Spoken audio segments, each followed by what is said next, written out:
kakinya cukup dilakukan. Dengan dilumpuhkan kalau sudah lubang kakinya, saya pikir dia sudah tersungkur, nggak bisa.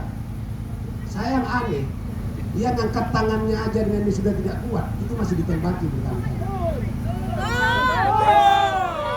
Saya tanya humas, itu terukur apa tidak?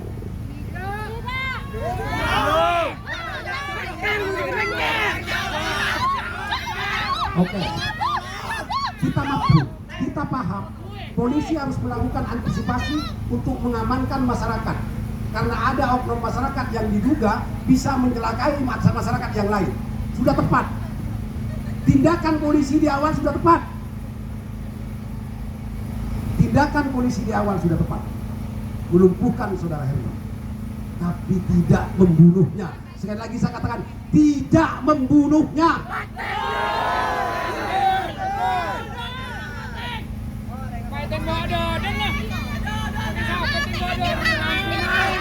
Terukur tembakannya, bukan di jantung.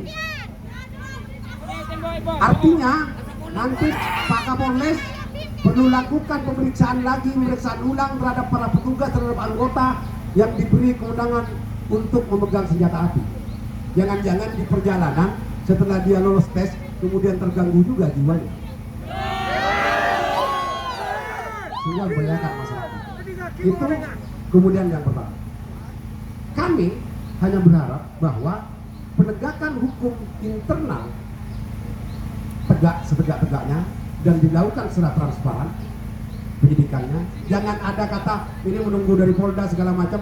Polres Sumeneb harus proaktif dan harus memberikan transparansi hasilnya secara internal dalam konteks penegakan disiplin, dalam konteks melakukan evaluasi apakah 5 anggota tadi itu sudah sesuai SOP atau sebaliknya. Kemudian yang kedua, yang namanya pembunuhan, tetap pembunuhan.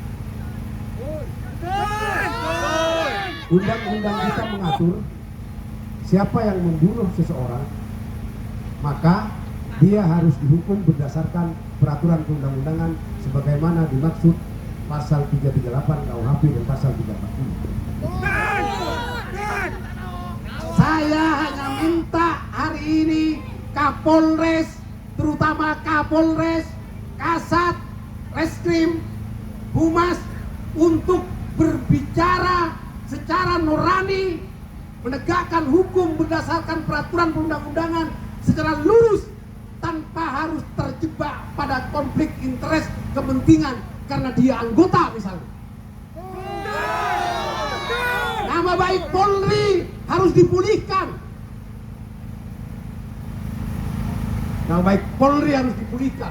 Jangan sampai kemudian ada stigma bahwa Polri dibiayai oleh negara, dibentuk oleh negara hanya untuk membunuh rakyatnya.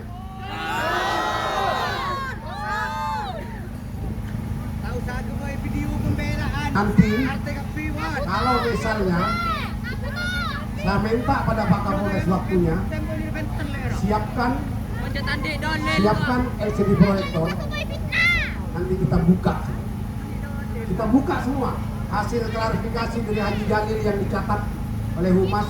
Sayangnya Humas saat itu hanya mendasarkan pada keterangan Haji Jalil yang ternyata dia bukan kerabat dan bukan apa-apa. Bener. Orang tuanya.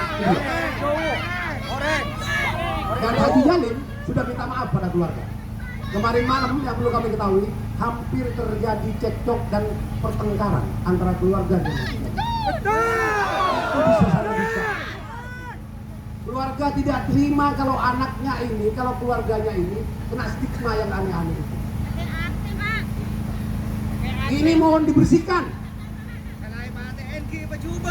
Mohon dibersihkan. Itu yang kemudian ingin saya sampaikan dan perlu saya tegaskan bahwa kami tidak berhenti di sini. Kami terus akan keliling ke Polda, Mabes Polri. Kami sudah kontak beberapa kawan di Jakarta, ke Komnas HAM juga kami sudah ditunggu. Artinya jangan disalahartikan. Ini adalah ikhtiar rakyat untuk ikut membantu penegakan hukum di Republik ini. Karena asas hukum kita asas hukum equality from law. Semua rakyat memiliki kesamaan derajat di muka hukum. Baik itu presiden, polisi, saya, rakyat biasa, semuanya memiliki derajat selamat di muka hukum. Yang kedua, kita punya asas hukum praduga tidak bersalah. Makanya undang-undang kita, undang-undang kehakiman kita membentuk peradilan mulai di tingkat pertama sampai tingkat banding bahkan tingkat kasasi. Itu gunanya lembaga peradilan. Kalau polisi kemudian dengan semena-mena langsung membunuh tersangka, itu sama halnya dengan tidak menghargai lembaga peradilan kita. Sama halnya dengan tidak menghargai lembaga peradilan kita.